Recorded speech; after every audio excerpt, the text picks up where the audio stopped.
everyone. Welcome to the Cynthia Linox Show. I am your host, Cynthia Linox. I am really reveling in my Savage season.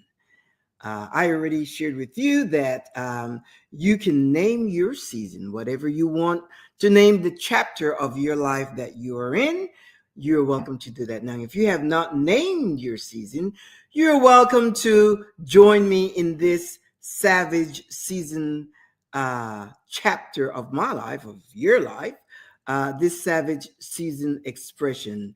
Because what it is, really, it's allowing me, and I'm going to just talk for me for a second so that I can articulate to you what it's doing to me.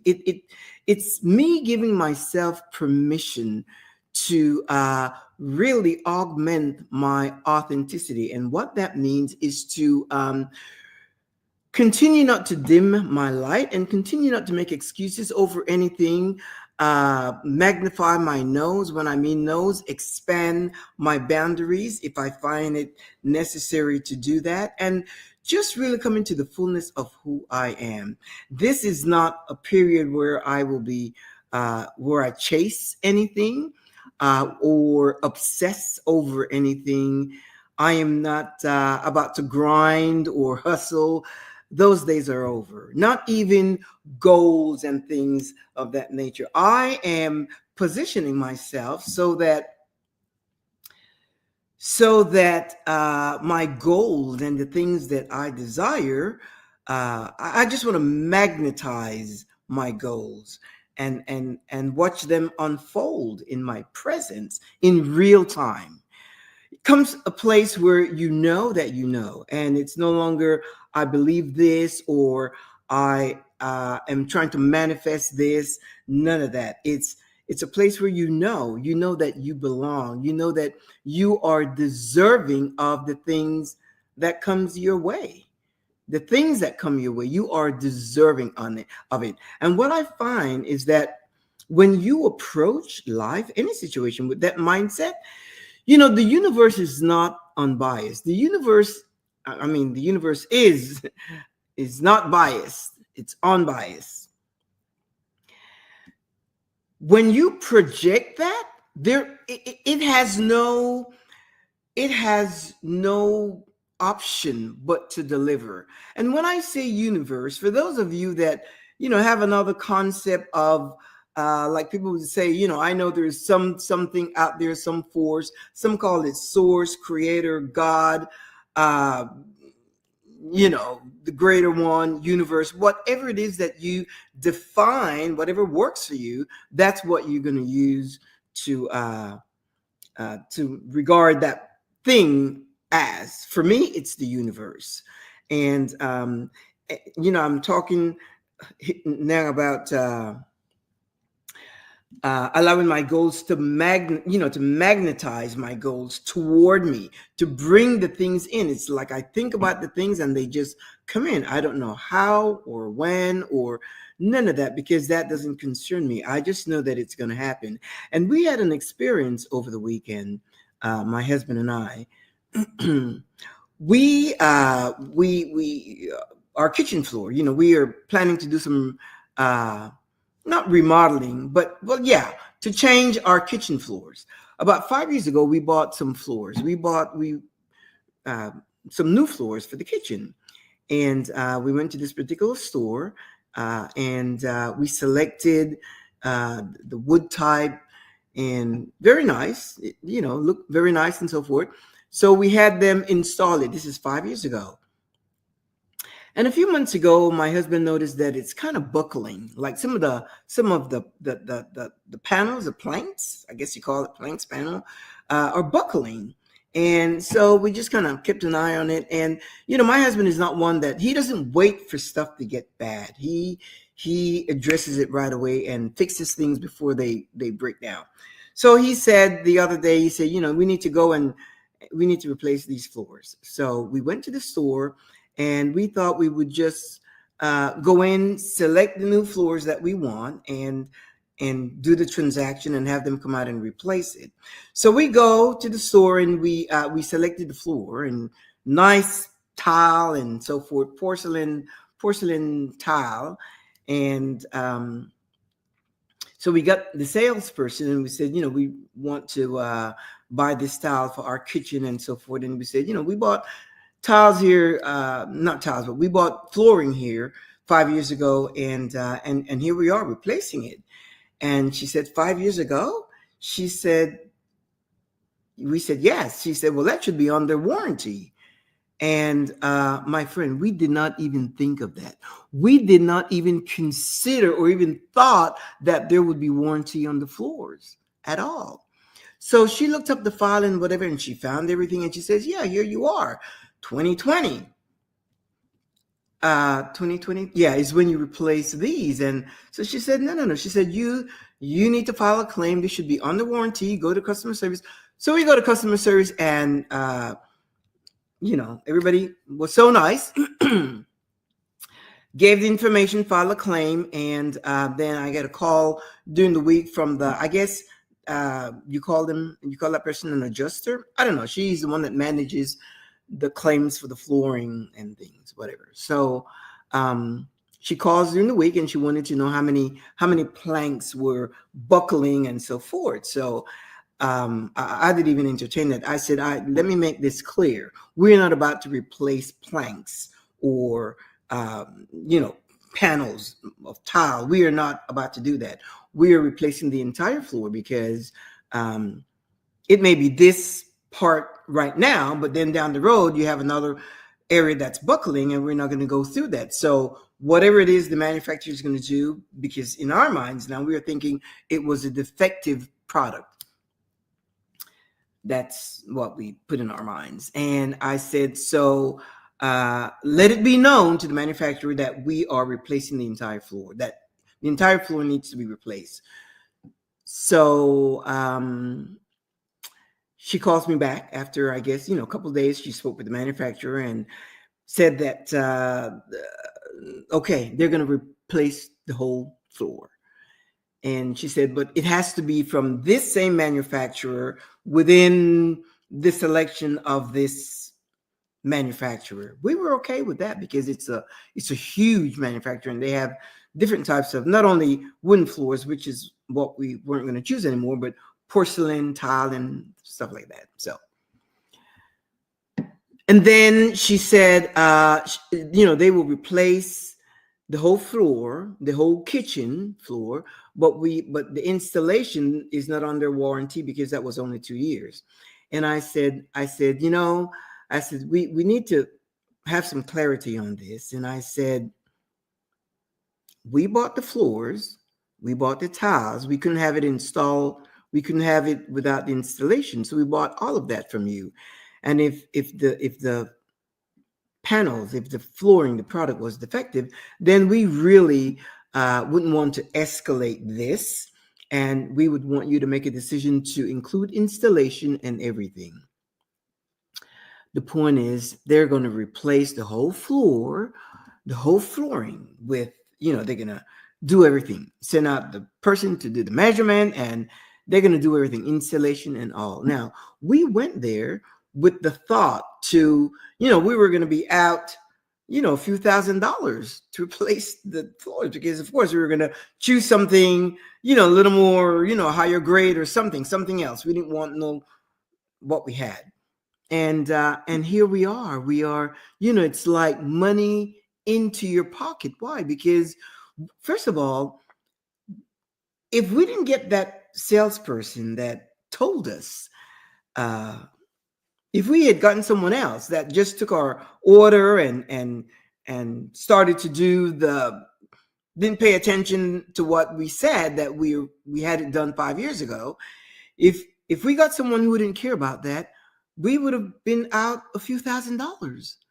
But we got this particular salesperson that took an interest in us, and she said, no. She said, no, this should be under warranty. And my husband and I looked at each other like, why didn't we didn't even think of that? Certain things, anyway, we just didn't think of that. And then we went through the steps, and then it's funny because once I understood the whole dynamics of it, I got a little, badassish, because I said, it's like her telling me the installation is not covered. I said, no, we don't want to have to escalate this, because You did the job, and if it has to be replaced, we can't just buy the tile and then. So my point is this: here's a goal that we had, a need, a want, a desire, a necessity, actually, that would have cost us thousands of dollars, a few $1,000s, and we just went there, totally relaxed, not upset. We weren't, we just thought, let's go choose and then get it in motion to start the installation. And here we are not out a dime.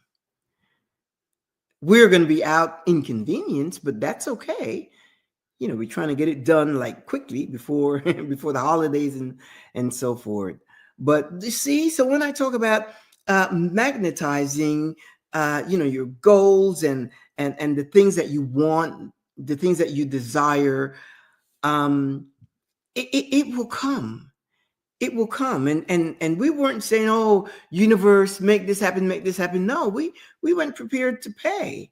But the universe works in such a way that you go, you relax, and in our minds, okay, we're going to do this, and it just showed up in a way that we did not anticipate. So you see, this savage season of ours is a time where you just rest. It's a time where you're not compromising. Uh, it- it's a time where you know, and you walk with such a confidence. Remember, I talked about your sexual energy. It gives you a certain confidence, assertiveness, and boldness, so that you can walk with a certain confidence, and instead of projecting force and a lot of effort and all that, what you're doing is you are attracting things toward you. You are attracting uh opportunities, and it's kind of hot in here. You are attracting things toward you. You're attracting things toward you. And that has to do with your goals, the things that you want to do. The main thing is that you understand that you are deserving. You are deserving. You don't have to, don't try to get too busy. This, again, savage season. I just, my appointments now are coffee dates, or let's have a glass of wine. I already have appointments set up for this week. And I'm so looking forward to it because they're business, well, business, social, and so forth. And it's just very pleasant. I don't have to, no, it's a place of rest. And I invite you to walk in that new chapter of your life, and name it whatever you choose to name it. Give yourself permission to recreate. Give yourself permission to reinvent. Give yourself permission to redefine. As a matter of fact, I was studying some things here on the spiritual revolution of pleasure. I'm going to be looking over here because I made some notes as I wrote. I read, I write, I study, and I'm just fascinated with the things that I am learning, because what happens is that as I learn something, I go and check, fact check, and make sure that I am delivering truth and not just my opinion. And when I talk about the spiritual revolution of pleasure, it's really redefining purity. Redefining purity. Many of you have issues with your own personal sexuality and the understanding of it. And what I'm sharing with you today is that it's important that you understand that You were not you were not born with guilt. You were not born with shame. You were not born with judgment. You have to understand the purity that embodies you, that you embody. The purity. It's not the absence of sin, it's the presence of truth within you. Understand that. And once you understand that, you would understand that, see, we have been taught to be ashamed of our divinity. And you have to see your body as a pure vessel and not hide your desire under modesty or equate holiness with restraint or confuse guilt with virtue. All of that are construct that we have been taught and programmed and indoctrinated. And your body never lies. Your body is not going to lie to you. It brings you to remember what your soul already knows. Pleasure is not the opposite of purity. It is proof of life. And once you understand that, you will look at yourself totally different. Once you have the understanding, what this is doing, my friend, is deprogramming the conditioning that you have had for years. Because your sexuality it's not a sin to manage. It's a sacred frequency.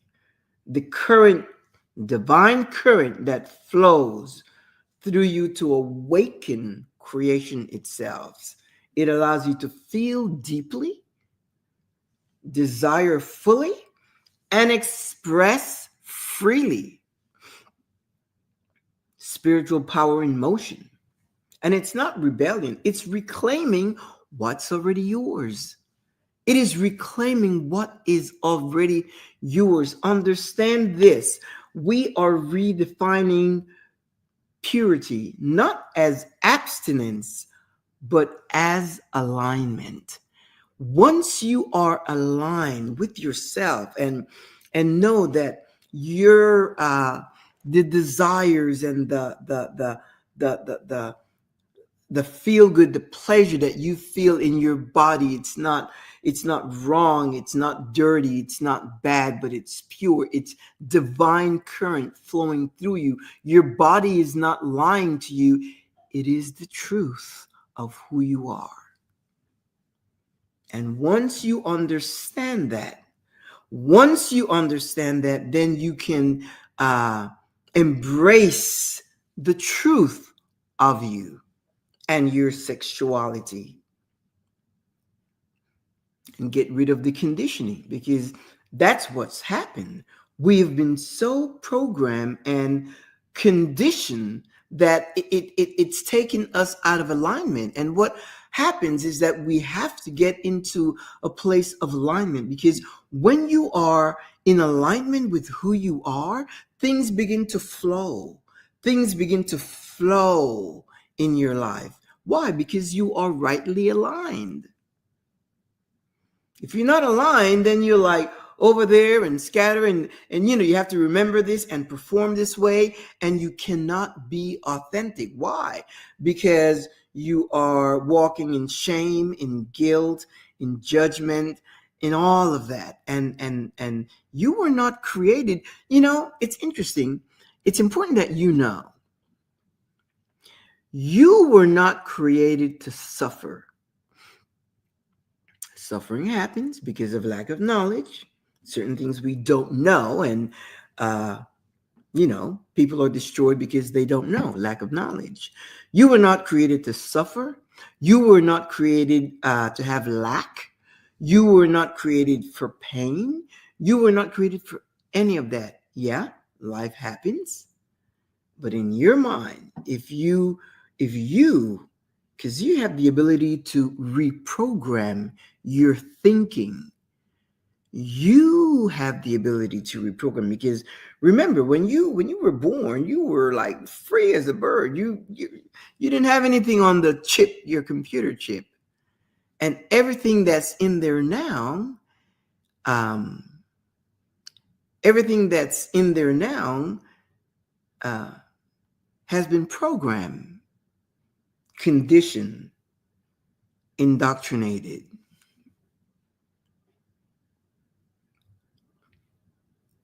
So we live performatively. We perform. And when we do things because of the conditioning, you feel shame or guilt or judgment. You feel unclean, impure, unclean. Now, if you were to ask yourself, when was the first time you felt um, guilty for feeling good? When I was creating my notes and things like that, I thought, when was the first time I felt guilt for feeling good? When I was young, I went to Catholic school, and Catholic school, there's some, at least, anyway, it's different. But indoctrination starts from, I don't know, from when you're 5 years old. And all of us have been indoctrinated. And that's why we had a year of a journey of self-discovery. And we are still going through that journey of self-discovery. We are just discovering new things about ourselves. And we are now coming out boldly with who we are, with the level of knowledge and of understanding of who we are, of who you are.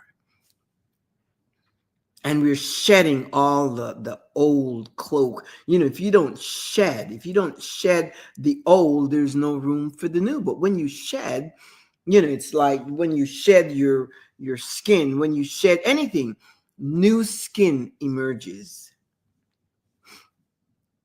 When you rest and you get rid of all the exhaustion out of your body, you wake up refreshed. When you deprogram the programming that's been by default, the indoctrination, the programming that has been imposed upon us and shaped our identity, we walk around being the person that we're really not. There's a situation with this person that's married to someone. Well, she's a person, woman. She's married and had a situation with and newlywed, had a situation in the marriage where her husband had an affair, cheated, and had a baby outside. And they're going through some kind of a turmoil and things of such, and it's just really bad.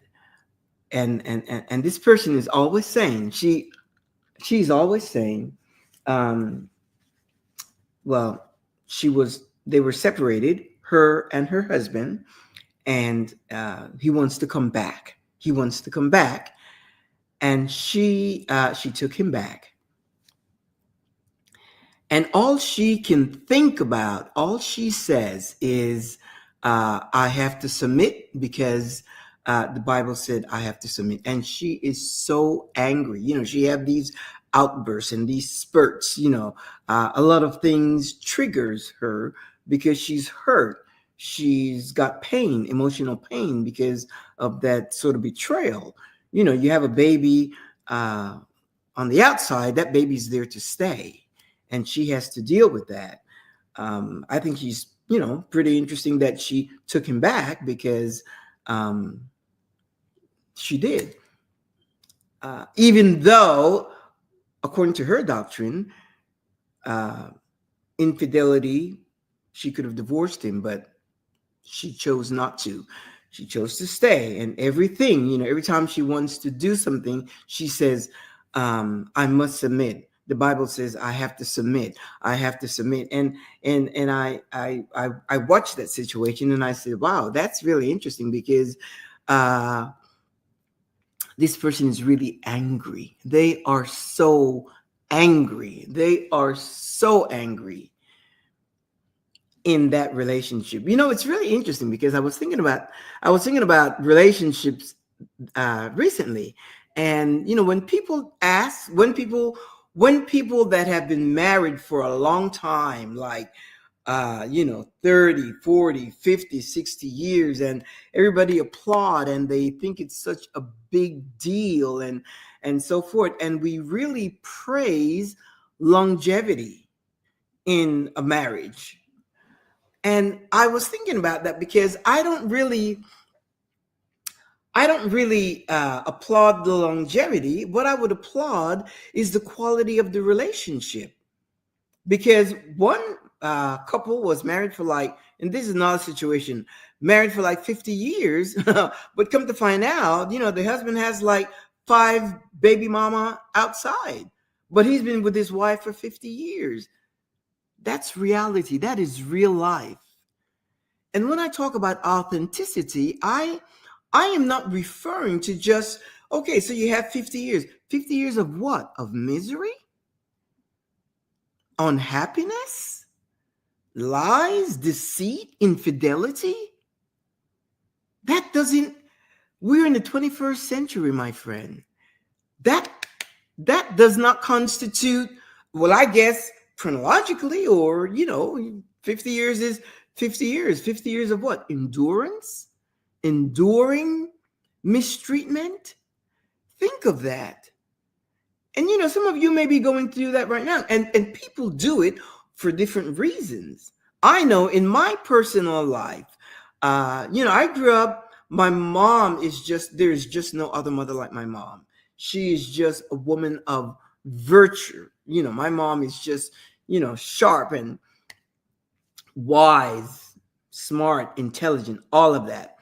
My dad, a hard worker, with a strong desire to be a good provider for his home. And he gave us everything that we forget our needs. Our needs were met. Everything we wanted that he could afford, he gave us everything that we wanted, and he took pleasure in that. My dad was a great provider in that sense. But I would say, now that I'm an adult, he wasn't the ideal husband. He wasn't the ideal husband. And my mom had a goal. My mom had three girls. I have an older sister and I have a younger sister. So we are three girls. And because of the lifestyle, and remember, way back, it was a little different because today, we are more educated and we are more confident, and there are more opportunities for us to get up and go and find a life that's a life of pleasure, delightful. And so my dad, he owned a business. My mom managed the business, and she was really good business manager. And he worked also for the Panama Canal and so forth. So we were good financially. So my mom, even though my dad was not the ideal husband, my mom wanted us to grow up in the environment that we had. It was pleasant. It was comfortable. It was abundant. There was a lot of abundance. And she sacrificed her life for her three girls.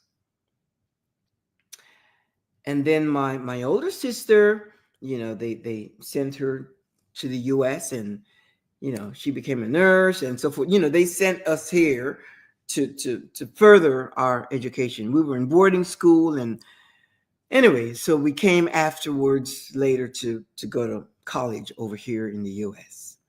And my older sister came first, I came second, and my younger sister came third. Once we were gone, once we were gone, my mother said, enough.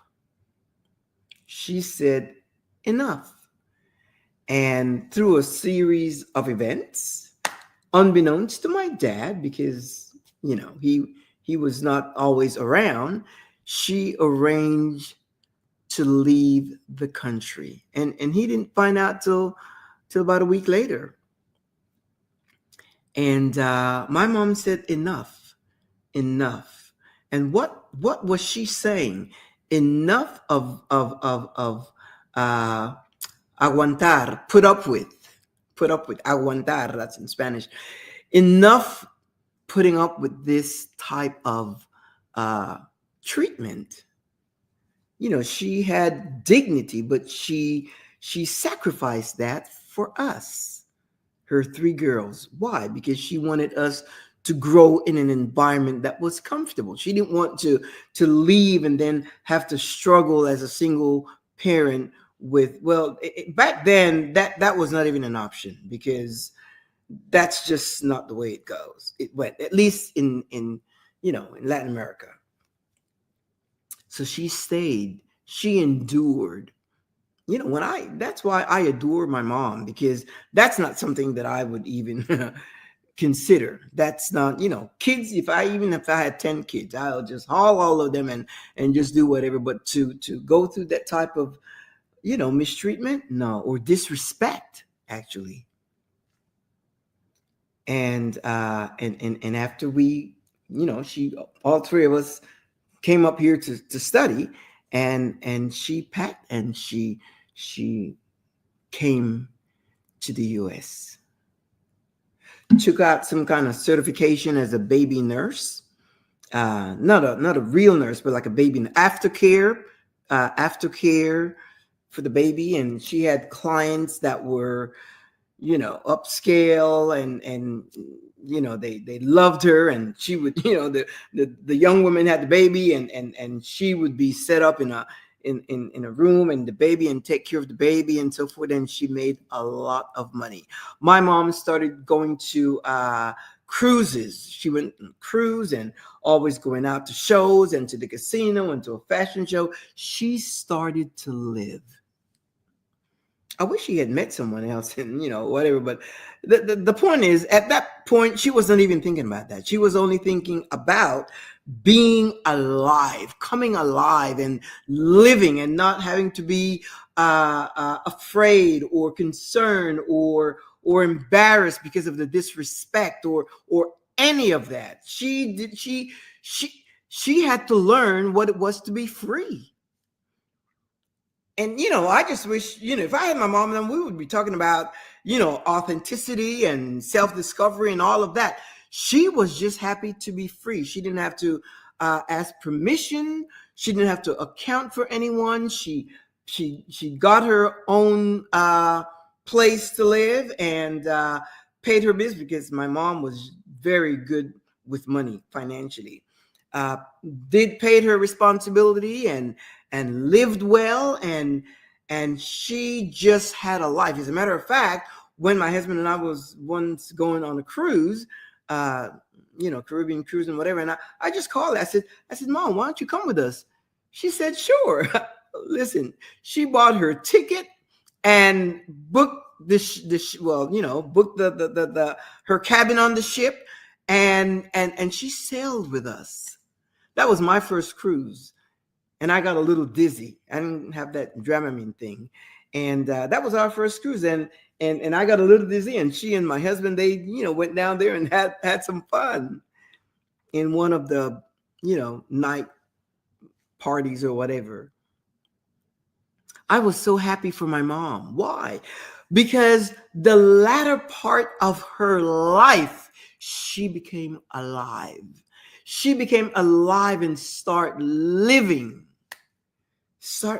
She just, and my mom was a beautiful woman. She was a good looking woman. And, but she was just learning to be herself, learning confidence. And I, whenever situations with her, whatever. I remember I would get on a plane and go to, because she lived in New York City, and I would go to New York, and one time she had some situations with some, I don't know, the phone coming in, whatever. I got on the phone, and I was like her advocate in everything, and I loved it.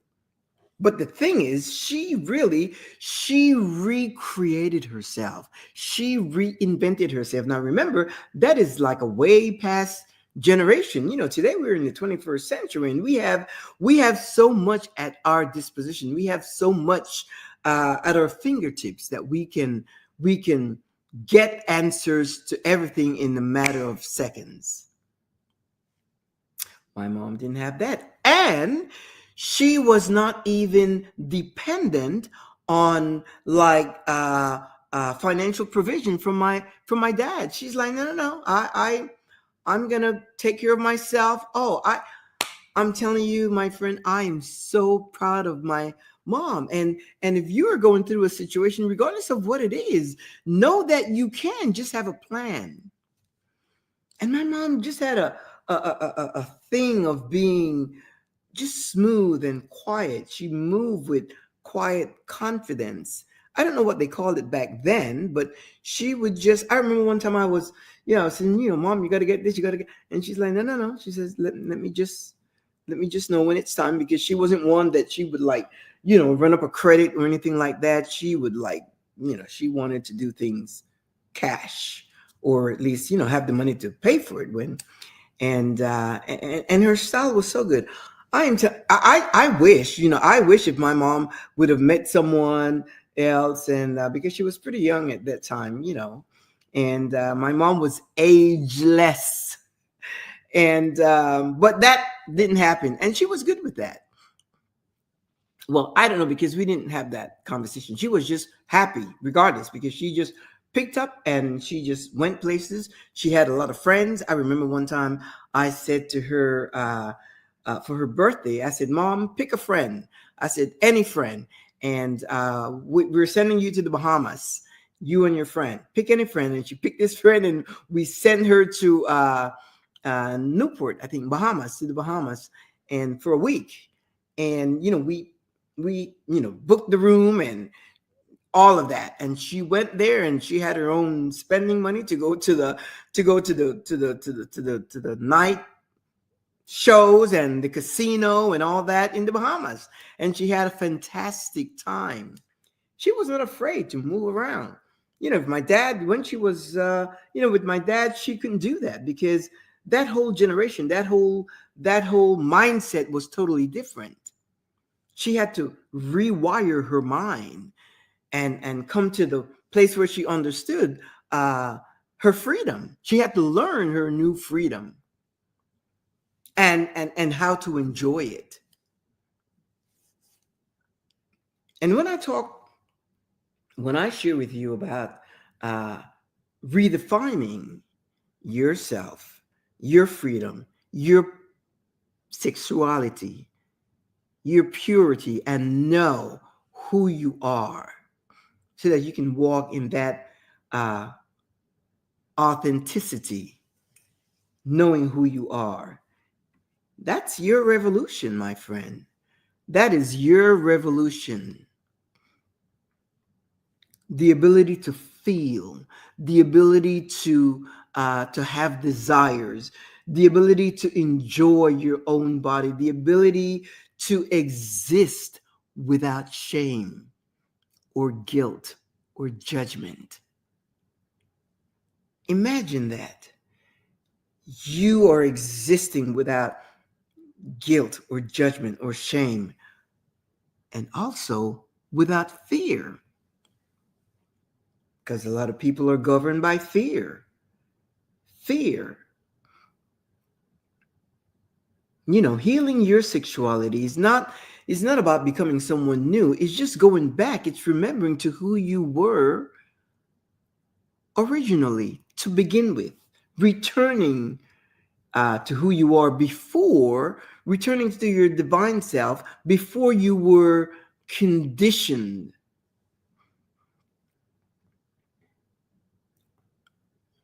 with the information and uh, the conditioning, the programming, the indoctrination, shaping your identity into someone that you are not. And that's why so many, some are just uh, existing. Do you know how many people are just simply existing? There are a lot of people that are simply existing, doing the same thing over and over and over every day, every month, every week, over and over the same thing. That, my friend, is existing. And then there are also those um, that are tight with their grandchildren, which is a nice thing, but it's not your life. Your grandchildren's life is not your life. That's their life.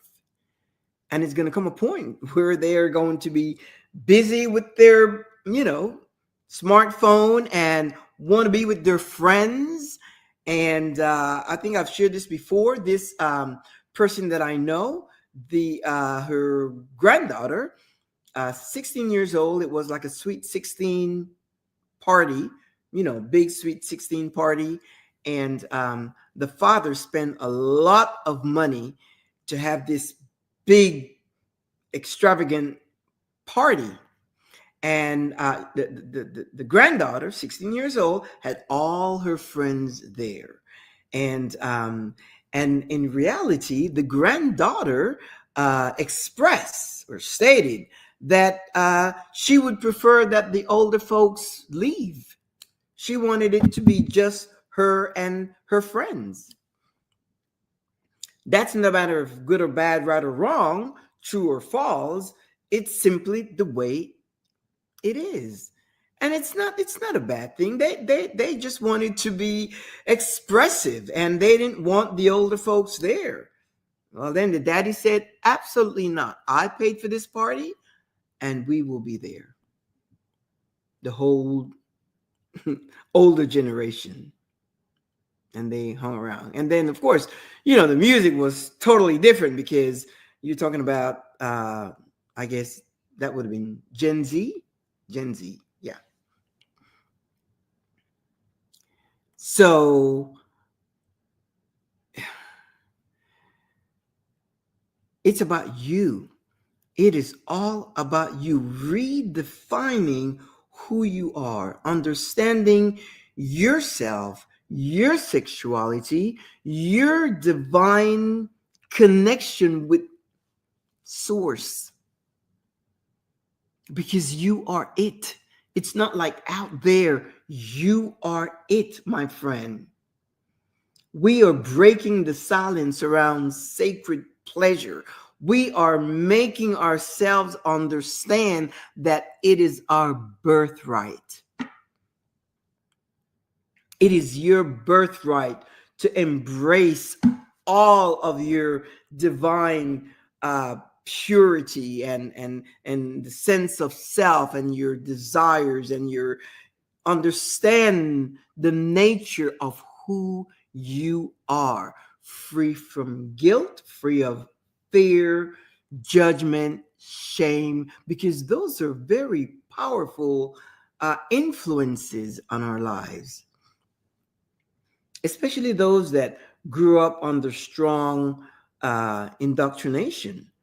There are people that won't make a move because you don't do it this way. I can't do this. I can't do that.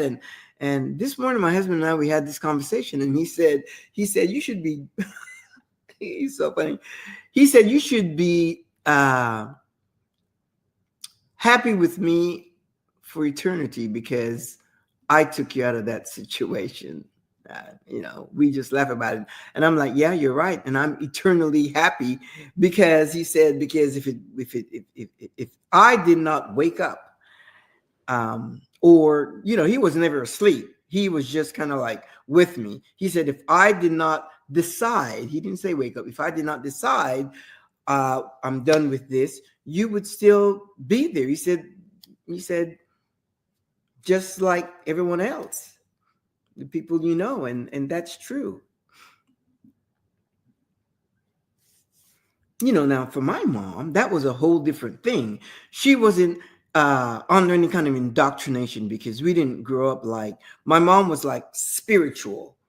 She wasn't religious. She was like a spiritual person, and she kind of knew, not kind of, she knew who she was. She knew her essence, and but she never really gave them words. She just was. She was herself, and she had this quiet sense of confidence and assertiveness. It was just beautiful to talk to her. And she was kind of like a no nonsense kind of person, but she was funny and she could laugh, and we had such a great time. She and I would call her, I used to call her Corazon de Melon, which is like my little melon heart. Doesn't translate the same. And we would be on the phone for like a couple hours just talking, talking, talking. She knew who she was. Even back then, that generation, she knew who she was, and she embraced her freedom. She embraced her desires, the things she wanted to do.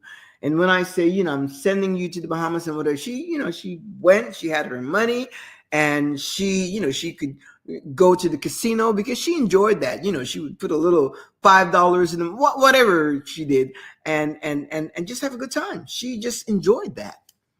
She wasn't playing to win. She just, well, when I say she wasn't like gambling, she just was having a good time. Her and her female friend. It was really amazing. Now that I'm sharing this with you, I'm thinking back and I'm like, wow, that was really worthy of admiration, because coming from that background, and then you come to a big city like New York, and live such a wonderful life. The last half of her, the last years, I would say, of her life, it was fantastic. She had a beautiful life. And I'm saying that to you, my friend. Don't just exist. I don't care what the situation is with you. Just don't exist. Even if you are not able to get around, get online and find something to do. There's so many opportunities online that you can get involved in. You can start some kind of a thing, or helping people, or you can really have a great life. There are a lot of people on social media that I'm seeing that's really, there's one girl in particular, and that I really admire, and she talks about living life to the fullest. Her take is a whole different, she comes from a whole different structure, dynamics, but it's lovely. I love it. And I glean from that. And I share this with you because a lot of people, I don't know, a lot of people are just waiting. You don't have time to wait, because tomorrow you could be dead. And I don't mean to sound gruesome, but you don't have time to wait. You can't wait until things get perfect, because you know what? Time doesn't exist. Time is now, right now. Time is right now. Time does not exist. Yesterday doesn't exist, and tomorrow doesn't exist. Do we make plans? Of course we do. But time doesn't exist. The only time that exists is right now. And I've come to such a place that I don't, if I set goals for something, if it doesn't work out, so big deal. I just set other goals. I don't, at this point, this savage season is really seasoning me to another type of mindset, bringing me to a place of, the people in my life. I am coming to understand that not everyone, in my book, in my story, some people are only a chapter. Some people are only a page. Some people come into your life, they're just a line, and that is okay. Recognize who these people are, and it doesn't matter. Friends, acquaintances, co-workers, family members, because understand this, family dynamics, family family, they are people as well. And, you don't, they're family, but that's it. They're family. They're people. And some family members, you may not get along with some family members. It's not good or bad, right or wrong. You may just not be aligned, with the right energy or vibes. And that is okay. It's not that you're bad or they're bad. No, absolutely not. It's simply that you just have, and what I have found also is that even some family members, even though they may have been there all along, but as you are evolving and changing and developing into this person of 100% authentic and bold and confident and assertive, they may not like you. Certain people are used to the version of you that they know. They know this version of you, and that's what they want. You become this version, you become a version that have outgrown them, perhaps. And they may not like it. And they may say, well, who does she think she is? Well, it's not that you think you're anything. It's just that you know who you are. You know that you're growing. You know that you are evolving into. And the best thing is that is for you. It's not for them. Whether that be friends or acquaintances or family, it doesn't matter. And chances are, you may even outgrow your immediate circle, your spouse. That's possible. That is possible. If your spouse doesn't engage in your growth, you may outgrow each other. That's why those vows that says, to honor and obey till death do us part, that it could be a physical death or it could be death of a relationship. That's a hard pill to swallow.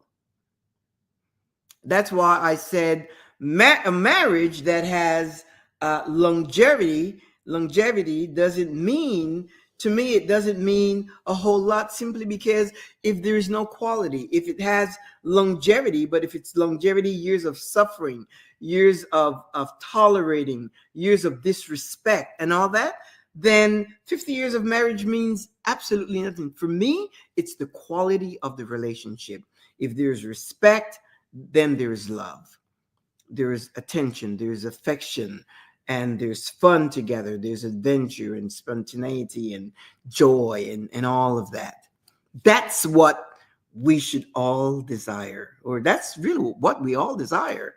Because if you get into a relationship, or even the relationship that you're in now with your husband, you want to be able to do fun stuff. You want to be able to enjoy each other, not just in your intimate moments. In your intimate moments, you want to really, just be intimate and be yourself and so forth. But outside of that, you want to be able to sit and chat and to have conversations and to have, experiences together that you can share and enjoy. So it's not just 50 years of being married. There's no, for me, there's no accolades to that. There's no, I'm not about to clap for that. It's great, but if it's, it's like my mom, she had a few years married, and her joy was in raising 3 girls and getting them off to college. And after that, she says adios. And I salute her for that. I respect her for that, because, when I was young, I didn't, in my mind, I just couldn't process. But I knew one thing. One thing I knew, and I couldn't process how all that worked, because I know that one time she almost left and so forth. But one thing I do know is that I would not submit to that kind of relationship. That was marked in my mind, and I wasn't traumatized. I just knew that that's not what I would, of course, somebody that's responsible and good provider and so forth. But disrespect, that's why I'm so big on respect.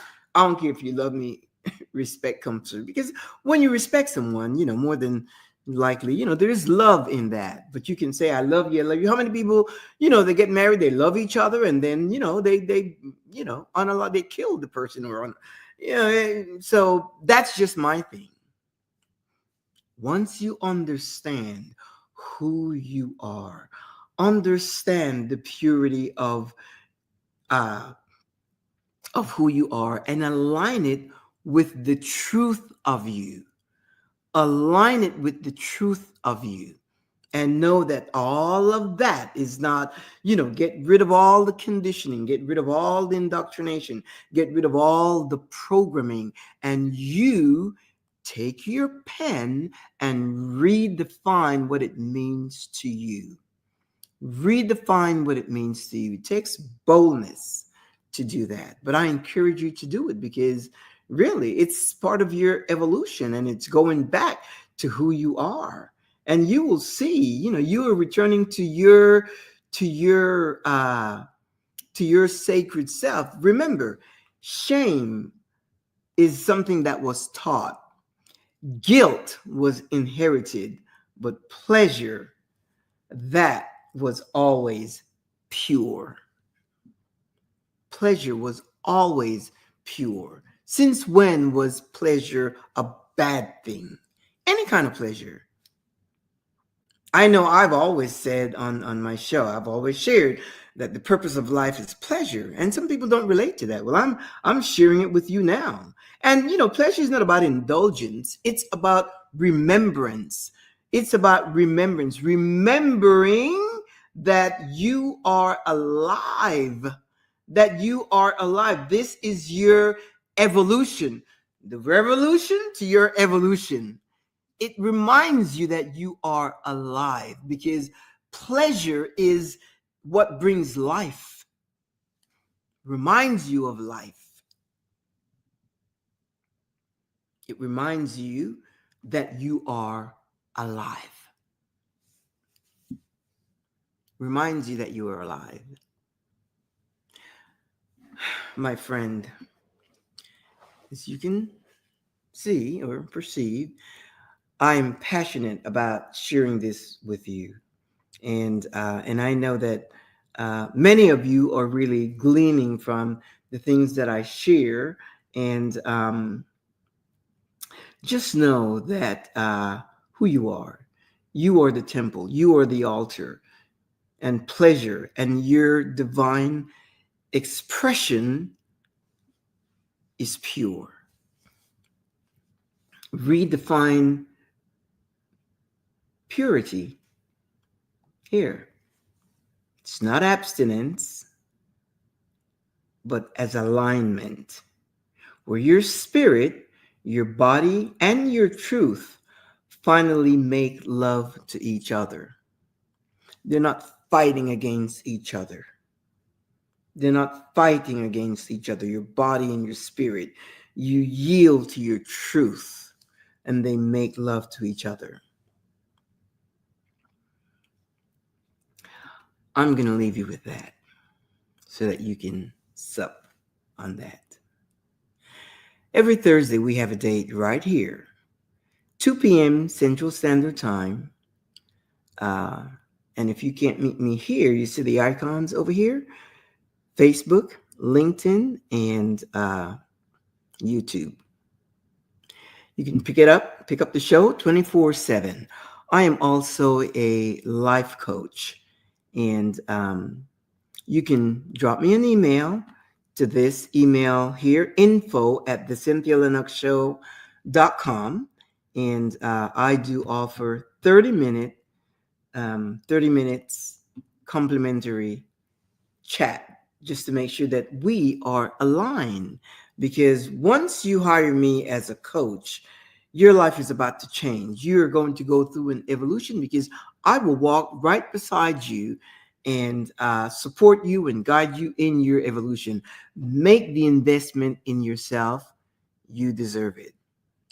I will see you next week, same time, same place, same channel, with something new. Ciao, amigos. Have a fantastic weekend. It's going to be wet over here in my side of town. Whatever you do, just make it fun. Enjoy.